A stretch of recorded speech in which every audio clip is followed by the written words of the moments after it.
Hi, this is Chris from Total Parts Plus, and today we have a 2020 Mazda CX9 Sport, stock reference number 5650. This shape runs from the 7th month 2016 and is the current shape. It has a PY 2.5 litre 4-cylinder turbo petrol engine backed by an automatic front-wheel drive transmission.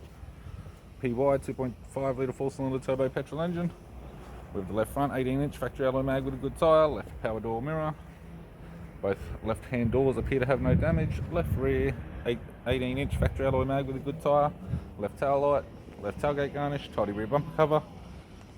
Tailgate appears to have no damage. Right hand tailgate garnish, right hand tail light, right rear 18-inch factory alloy mag with a good tyre, right rear door has one large dent, right power door mirror, and a right front 18-inch factory alloy mag with a good tyre.